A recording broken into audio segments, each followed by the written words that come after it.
Hello everyone, welcome back to our YouTube channel. आज आम्ही आलो आमच्या गावी खेडला. बघा माझ्यासोबत कोण आहे, अरवी आणि संपूर्ण फॅमिली पण आहे. तर ब्लॉगला सुरुवात मी आणि अरवी करतोय. अरवी, आपण कुठे आलोय? गावी. आता तुम्हाला काय दाखवतेस? गार्डन. ओके, दादा अरवी मला तिचं गार्डन दाखवणार आहे. बघूया, चलो ब्लॉगला स्टार्ट करूया. आपला डे 1 आज कसा असेल ते ह्या ब्लॉगमध्ये तुम्हाला दिसेल. तर नक्कीच व्हिडिओ एंडपर्यंत बघा. आपण थोडीफार मजा करू, थोडं एक्सप्लोअर करू आणि काही माहिती आपण तुम्हाला देऊ आपल्या गावाबद्दल. चालेल, दाखव अरवी गाव तुझं, गार्डन दाखव मला.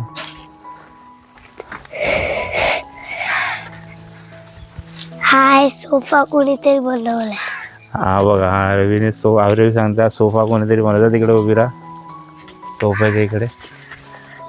हां, उभं राहायचं, बसायचं नाही. फुलांसोबत खेळायचं. फुलांसोबत खेळायचं. अरवी तर सोफा नाहीये, मग तिकडे पाण्याचा नळ आहे. तिकडे पाणी भरतो आपण. वेगळे फुलांसोबत पण खेळू शकतो. हा, ते फुलांसोबत पण खेळू शकतो. आणि अजून काय आहे तुझ्या गार्डन मध्ये? अजून मी इकडे फुलाला पाणी टाकणार. इकडे अरवीने एक छोटंसं फूल लावलंय, त्याला पाणी दिलं बघा. हे बघा, व्हाईट. हा, हात नको लावू दे, लहान आहे ना. आणि हे तुझ्या इकडे गार्डन मध्ये मँगोचा ट्री पण आहे ना? हा बघा, अरवीच्या एक ट्री झाडामध्ये, गार्डन मध्ये सॉरी, मँगो ट्री आहे. अजून एक झाडं आहेत अशी बरीच छान छान अशी सुंदर फ्लावर्स आहेत, व्हाईट.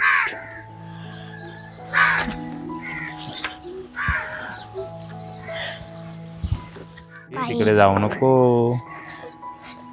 या पाईप वरून पाणी निघतं. हा, ते बोरिंगचं पाणी येतं तिकडे झाडाला आपल्या. चल आता मला बाहेर दाखव. बाहेर दाखव मला. कुठे बाहेर? बाबा कुठे आहेत तुझे? चल.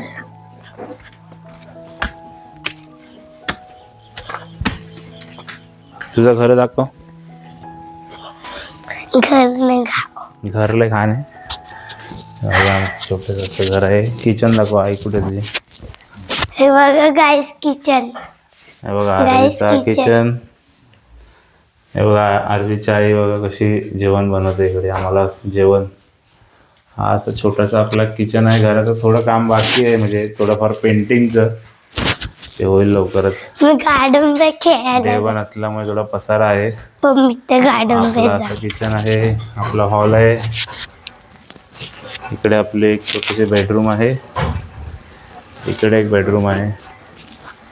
पिल्लू, गार्डन मध्ये नको जाऊ. हा आहे आपला प्रशस्त असा बाथरूम. आंघोळ करायला तिकडे आपली सोय आहे.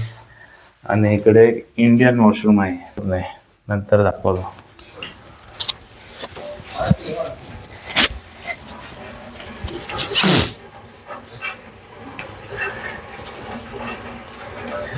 इकडे अरवीचे बाबा आणि अरवीचा अण्णा काहीतरी प्रयोग करतोय. बाबूसाठी झुला लावतात बघा. अधिराजची सोय आणि अधिराजचा फोटो पण लावला याच्यावरती. माझा पण झुला, अधिराजचा पण झुला आहे. हा, अरवीचा पण झुला आणि अधिराजचा पण झुला. हे आपल्या घराच्या बाजूला आहे आपली बोरिंग हापसा. इकडे आपण पाणी भरतो, शुद्ध पाणी असतं, एकदम क्रिस्टल क्लिअर, एकदम पिण्यासारखं. आणि आपला घराचा आजूबाजूचा थोडासा हा परिसर.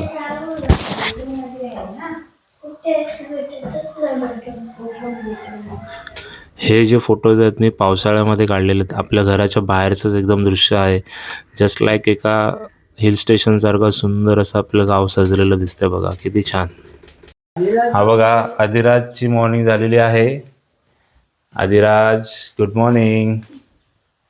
हाय Aadhi, say hello. A few moments later.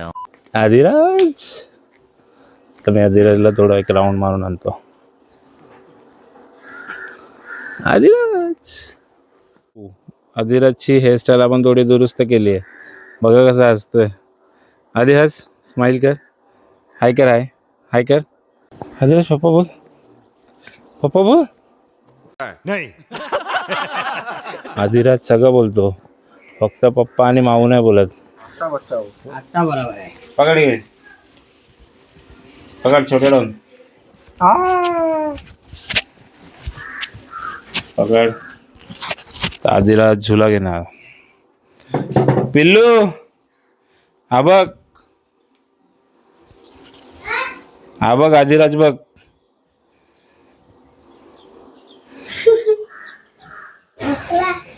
बसला. कैसा लग रहा है? मस्ती. ऊपर देखो. अरे वाह. त्या आता अरवीला उतरायचं आहे. अरवी बोलते बस झालं. अधिराज अरवी दोघं पण चपाती खातात आहे. वाव, बघा अरवीने खाल्ली छान छान चपाती. अधिराज पण खातोय आणि ते पण खाते. हे सॉक्स कोणाचे मला माहिती नाही, पण साईडला उठलेला आहे. अधिराज बोल हॅलो, बोल हॅलो, हॅलो, हॅलो बोल. क्या बात है सर, क्या बात है सर, क्या बात, ये बात है. अरे झालं पाणी भरून. तुमचा व्हिडिओ काढायला आलेलो. हे बघा बॉडी बिल्डर आमचे कसे पाणी भरतात आहे बघा. आमचे मोठे तात्या मिस्टर भावेश जाधव. गाणं बोलू.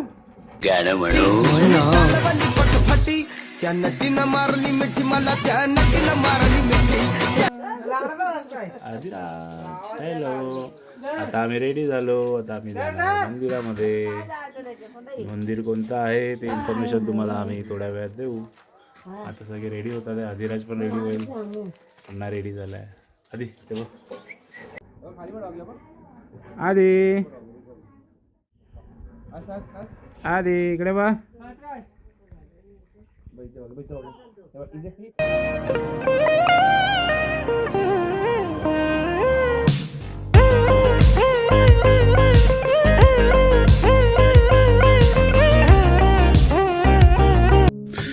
फायनली मंदिराजवळ आपण पोचलो आहोत आणि बघा इकडचं आजूबाजूचं वातावरण किती छान आहे. हा एक भक्त निवास आहे ज्या येणाऱ्या भक्तांसाठी. आणि समोरच असा सुंदर डोंगर आहे. आणि खरंच पावसाळ्याचं इकडचं जे वातावरण असतं खूप सुंदर असतं. जवळच एक हनुमानाचं मंदिर आहे आणि हे आहे आपलं मंदिर, श्री रामवर्धानी मंदिर. ह्या मंदिराच्या बाबतीत तुम्हाला मी थोडी काही माहिती देतो. श्री रामवर्धानी मंदिर चोरवणे हे रत्नागिरी जिल्ह्यातील खेड तालुक्यातील एक जागृत देवस्थान आहे.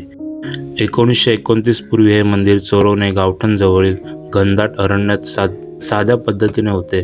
मुघल, ब्रिटिश आणि चोरट्या जमातीपासून संरक्षणासाठी देवीची संपत्ती गुहेत ठेवली जात असे. 1935च्या पुरानंतर मंदिर शिंदेवाडी येथे हलवले गेले. 2007 मध्ये ह्या मंदिराचे भूमिपूजन झाले होते आणि 2017 या मंदिराचे जीर्णोद्धाराचे काम पूर्ण झाले. ह्या मंदिराचे पूर्णपणे बांधकाम जे आहे ते पाषाणी पुरातन पद्धतीचे आहे, दगडीचे आहे. आणि याचे संपूर्ण दगड जे आहेत ते कोल्हापूर आणि निपाणी येथून आणले होते. आणि या नवीन मंदिराची जी देवीची मूर्ती आहे ती कर्नाटक येथे घडवून आणली होती. खूप सुंदर असं रचलेलं आहे आणि पाषाणी बांधकाम आहे. अतिशय लक्ष वेधणारं. साधारण आपल्या रत्नागिरी जिल्ह्यामध्ये अशा बांधकामाची मंदिरं फार कमी आहेत. अशा प्रकारे आपलं दर्शन झालेलं आणि खरंच खूप चांगला अनुभव होता. एकदम शांत. आणि ही आमची ग्रामदेवी आहे चोरवण्याची. खेड खूप प्रसिद्ध आहे संपूर्ण महाराष्ट्रामध्ये. आणि खरंच इकडे असं बोलतात की इकडे गेलेला जो नवस असतो तो 100% पूर्ण होतो, असा भाविकांचा पूर्णपणे विश्वास आहे. दर्शन झाल्यानंतरला सर्व भक्तांसाठी इकडे रोजच मोफत जेवण असतं. आणि इथेच आम्हाला आमचे काही नातेवाईक माझे मोठे बंधू आहेत ते आम्हाला भेटले. देवीचं दर्शन घेतल्यानंतर इकडेच हनुमंताचं एक मंदिर आहे, तिकडेही तुम्ही त्यांचा आशीर्वाद घेऊ शकता. आणि खरंच खूप छान, सुंदर आणि सुरेख असं बांधकाम आहे. आणि त्यानंतर आपल्या परिवाराचा एक क्विक फोटोशूट झाला. खरंच खूप सुंदर आठवणी होत्या. आपण आलो होतो महाशिवरात्री निमित्ताने आलो होतो आणि खूप छान दर्शन झालं. आणि हे बघा जेव्हा तुम्ही जर पावसाळ्यात जर कधी आलात तर इकडचं एक सुंदर असं वातावरण असतं मंदिराजवळचं. हा रील मी इंस्टाग्रामवरून डाउनलोड केला आहे, तर रेफरन्ससाठी तुम्हाला दिलं आहे. खूप सुंदर असं वातावरण आणि खरंच खूप जागृत देवस्थान आहे. मित्रांनो, जर तुम्हाला जमलं तर नक्कीच इकडे या आणि व्हिजिट करा. खूप छान असा तुमचा अनुभव नक्कीच असेल. आणि अशा प्रकारे आपल्या हा ब्लॉगचा पार्ट 1 आपण एंड करतो आहे. आणि आपला हा ज्युनियर अधिराज आता हा ब्लॉगला एंड करेल त्याच्या क्यूटच्या स्माईलने. Bye bye.